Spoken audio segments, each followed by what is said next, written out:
Obviously, we're aware that the RV industry is a growing industry, and it's a major part of the tourism business for us here in Idaho. So we don't have a big international airport, so most of our traffic comes from people who are driving, and about 76% of the people that are driving RVs.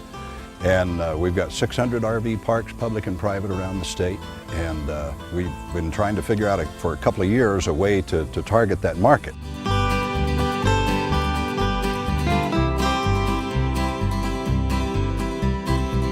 One of the things that I really love about the state, and that shocks people when they come here, we've got everything from the high desert area in the southwest part of the state, where the capital city of Boise is, and we have the tallest freestanding sand dunes in America down there, to as you start to move north, and a lot of people don't realize Idaho goes all the way to the Canadian border, it just gets prettier and prettier, and the geography changes. You have the Sawtooth Mountains over around Sun Valley and the Wood River Valley area, the Frank Church River of No Return Wilderness area right in the middle of the state, where the Salmon River and the Middle Fork of the Salmon are two of the most popular rafting rivers in the country.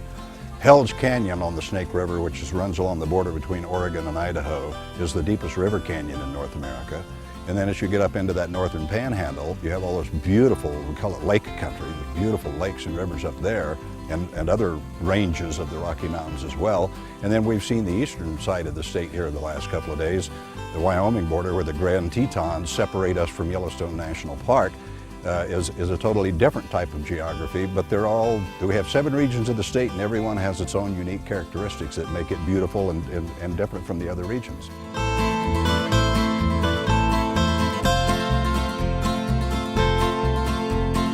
There's 44 counties here, and we actually have a program called the Idaho Passport Program that encourages people to visit each county.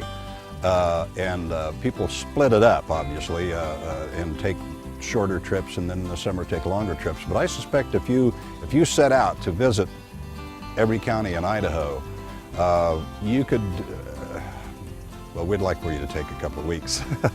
You could do it probably in 4 or 5 days if you kept moving pretty steadily.